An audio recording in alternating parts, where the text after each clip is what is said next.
Masih untuk Anda Radio Republik Indonesia Pula pendengar. Ya, kita berjumpa lagi di sore hari ini di Baca Rita Ramadan. Seperti biasanya, acara ini setiap hari kami hadirkan untuk Anda. Dan tentunya untuk Anda yang ingin bertanya-tanya langsung kepada narasumber, bisa langsung bersama kami di line telepon kami 0915214553, juga di 082398668126. Kami juga minta maaf, acaranya agak sedikit molor ya, yang sedianya pukul 17.00, tapi harus sedikit molor karena memang ada satu dan lain hal ya. Ustadznya ada punya hajat lain, tapi alhamdulillah beliau baru tiba di studio RRI Pula. Kita langsung menyapa yang ditunggu-tunggu akhirnya datang. Assalamualaikum Ustadz. Waalaikumsalam warahmatullahi wabarakatuh. Ya Pak Firman, terima kasih. Iya. Saya juga minta maaf tadi ada pekerjaan yang memang harus diselesaikan. Iya, benar sekali. Memang di bulan Ramadan ini sepertinya para penceramah Ustadz itu sibuk mengurus umat. Nah Ustadz, ya kita bersama dengan Ustadz Alfian Pelu. Ya, insyaallah. Mudah-mudahan Allah selalu menjaga beliau, memberikan beliau kesehatan, amin. Amin, amin. Baik Ustadz, sore ini kita membahas tentang syahrul puasa dan syahrul Quran. Ini ada dua hal yang tentunya sama-sama penting Ustadz di bulan suci Ramadan ini. Betul. Nah, makanya bulan puasa ini banyak yang bilang, banyak orang mengamalkan membaca Al-Quran, tapi banyak juga yang mengabaikannya Ustadz. Nanti Ustadz mungkin bisa menjelaskan tentang hubungan kedua ini, kemudian kenapa kita harus memperbanyak membaca Al-Quran di bulan suci, apa saja manfaatnya dan lain sebagainya. Ustaz, kami persilakan Ustaz. Oh ya, baik, terima kasih. Assalamualaikum warahmatullahi wabarakatuh buat semua para pendengar RRI Pula, dan terutama buat kru yang ada di sini. Mudah-mudahan semuanya dalam keadaan sehat walafiat. Jadi topik pada hari ini kita yaitu Syahrul Ramadan, Syahrul Quran. Jadi bulan Ramadan, bulannya Quran. Jadi kalau orang itu sudah ngomong-ngomong tentang Al-Quran itu, ngomong-ngomong tentang bulan suci Ramadan, itu biasanya terbenak di pikirannya ini, kira-kira saya hatam kesini, kira-kira saya hatam berapa kali nih dalam satu bulan. Jadi dia terutama dalam pikiran dia itu seberapa banyak saya harus bisa membaca Al-Quran. Jadi kenapa kita harus bisa membaca Al-Quran? Satu itu dalam ayat Al-Quran ayat 184 surat Al-Baqarah itu, Syahrul Ramadan alladzi fihi unzila fihi Al-Quran. Pada bulan Ramadan itu kami turunkan Al-Quran di dalamnya. Nah, jadi Al-Quran itu pertama kali turun di surah Al-Alaq 1 sampai dengan 5, yaitu jatuh pada bulan Ramadan. Nah, jadi sekarang ini kalau mau membaca Al-Quran itu bacalah yang sekarang gitu. Diperbanyak baca Al-Quran di waktu-waktu di bulan-bulan ini. Karena memang bulan Ramadan ini spesial lah buat kita orang-orang Muslim ya. Satu, pekerjaan dunia itu banyak yang kita lepas. Nah, artinya sudah banyak kita sempitkan waktu dunia, tapi kita luaskan, diperbanyak di waktu akhirat. Saya ingat dulu begini. Dulu kalau kita masih kecil-kecil itu biasanya orang tua itu sudah cari kayu bakar, sudah cari sagu. Jadi maksudnya apa? Supaya ibadahnya itu tidak mengganggu. Jadi waktu Ramadan tidak lagi masalah dunia. Nah, tapi difokuskan kepada ayat. Nah, salah satunya itu adalah membaca ayat Al-Quran. Gitu. Jadi orang yang tidak baca Al-Quran itu rugi. Gitu ya. Jadi ada dalam hadis Rasulullah begini, As-siyamu wal Qur'ani yashfa'ani. Al-Quran dan puasa itu dua-dua punya syafaat. Gitu. Selain kita mendapatkan syafaat dari Rasulullah. Gitu kan? Jadi timbangan kebaikan itu memang yang pertama kali dihisap itu adalah salat. Tapi kemudian yang bisa memberikan syafaat itu adalah Al-Quran diantaranya dan puasa. Ya, saya kasih contoh. Itu dalam hadis qudsi itu dijelaskan, yaqulullah azza wa jalla, dan Allah telah berfirman, Al-Quran dia mengatakan bahwa mana'tuhu bil laili bin nahar bil laili. dia telah menahan rasa ngantuknya di malam hari. Untuk apa? Untuk membaca Al-Quran. Gitu. Kan kita kalau bulan puasa ini kan waktu terpuas tidur kita ini banyak. Iya tak? Saya kasih contoh, waktu biasanya itu jam 10, sedangkan jam 10 kita baru pulang tarawih. Jadi mau tidak mau nanti jam 11 tidur. Pulang tarawih itu saran saya jangan langsung tidur. Duduk dulu dengan Al-Quran. Paling tidak itu beberapa ayat yang bisa kita selesaikan, atau beberapa lembar atau satu lembar Al-Quran yang bisa kita selesaikan. Nah gitu. Nah, lalu dibilang dalam ayat itu, fasyafi'ni fihi. Ya Allah, tolong berikan saya syafaat untuk menolong orang ini. Nah, Allah mengatakan fasfa'ani. Dua-dua itu punya syafaat. Jadi puasa itu nanti akan berbicara. Al-Quran juga akan berbicara melalui lisan kita tentunya. Nah itu. Itu kan dengan kodrat Allah lah, dengan kekuasaan Allah, puasa itu akan berbicara. Nah, itu. Nah, ini yang harus kita pahami. Jadi Al-Quran ini buat kita ini harus diperbanyak ya untuk bisa khatam. Nah, kalau yang biasa hari-hari biasa itu ya kalau 1 bulan 1 kali. Nah, nanti di bulan puasa dikasih banyak saja 2 kali, 3 kali. Kalau yang sudah bisa menghafal ya silakan menghafal. Kalau saya itu ya memang targetnya itu paling sedikit lah 2 kali, paling sedikit lah ya.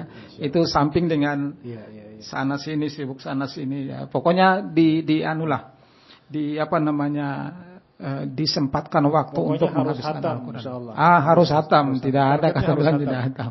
Tapi Pak Ustadz bagaimana kalau tidak bisa, Pak Ustadz tidak bisa baca Quran, belajar maksudnya. Jadi di saat bulan puasa itu dia banyak belajar Al-Quran. Saya kasih contoh, sekarang di saya saja malam-malam ada yang ngaji Al-Quran datangnya jam 10, selesainya jam 11. Untuk apa ngaji? Dia datang belajar sekarang ini. Jadi memang waktu tidur saya juga berkurang sudah pasti. Tapi ya begitulah. Dan saya lihat ada beberapa ibu-ibu yang semangat dia terus untuk belajar Al-Quran. Ya, oke, saya kira yang gitu ya. Nah Ustadz ini memang Masya Allah. Jadi Al-Quran ini punya keistimewaan yang besar. Ya. Bahkan tidak berlebihan kalau ada orang yang bilang, atau kita sering dengar yang menjadikan puasa ini menjadi mulia karena Al-Quran diturunkan di dalamnya. Oh ya. Iya, Ustaz. Iya, betul.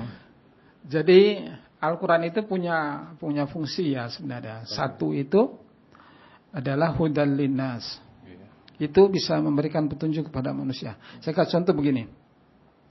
Umar bin Khattab itu masuk Islam itu gara-gara mendengarkan Al-Quran loh. Coba baca itu sirah Nabawiyah. Umar bin Khattab itu di saat itu dia ingin ketemu dengan Rasulullah dan ingin membunuhnya. Nah, hari ini pokoknya saya bunuh Rasulullah. Itu sudah dengan pedangnya lengkap-lengkap. Ketemu dengan salah seorang sahabat, lalu karena kesenggol begitu, ditanya sahabat yang satu, mau kemana kamu Umar? Saya mau ke rumahnya Muhammad. Ngapain ente ke sana? Nah, saya ingin membunuhnya. Kata sahabat nanti, jangan kamu ke Muhammad. Adik kamu saja sudah masuk dan sudah jadi pengikutnya Muhammad. Apa Umar? Balik ke rumah saudaranya. Pas dia balik ke rumah saudaranya itu, dia dapatkan terdengar dari bilik, dari dinding rumahnya adiknya itu, lagi iparnya, suaminya itu, lagi membaca Al-Quran. Pas dibacaan Toha. Pas dibaca itu langsung Umar dia kaget begitu. Artinya dia baru pernah mendengar ayat itu. Dan ayat itu betul-betul tersentuh langsung ke lubuk hatinya. Begitu bayangkan itu. Nah itulah yang disebut dengan hudal linnas. Nah, kalau di ayat yang lain itu Allah jelaskan gini. Walaqad ja'akum, telah ada di hadapan kalian mau'izatun, satu pelajaran. Untuk apa? Hudal linnas, untuk penuh. Syifa'ul lima fis sudur, yaitu mengobati penyakit hati. Jadi selain dia mendapat petunjuk, fungsi Al-Quran yang mendikut adalah obat penawar yang paling mujarab. Itu adalah Al-Quran.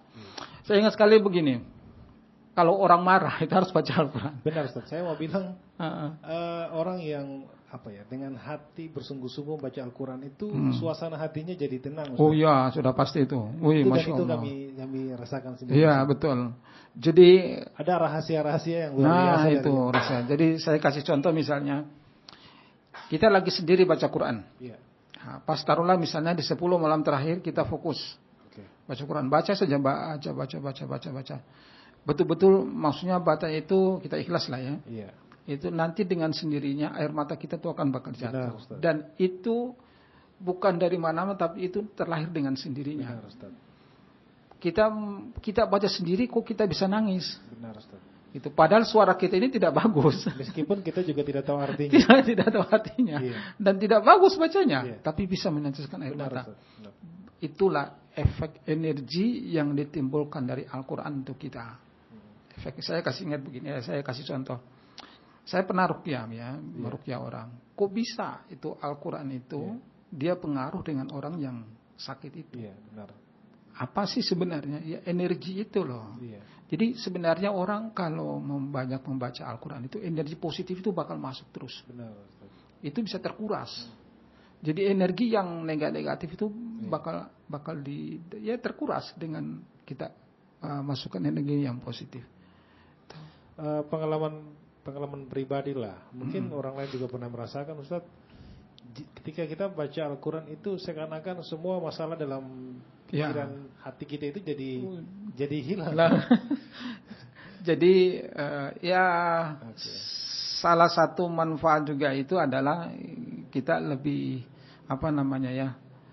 bisa menghilangkan bagian daripada persoalan-persoalan hidup yang berat. Saya sering sekali lah di saat lagi susah saya pasti baca Al-Quran.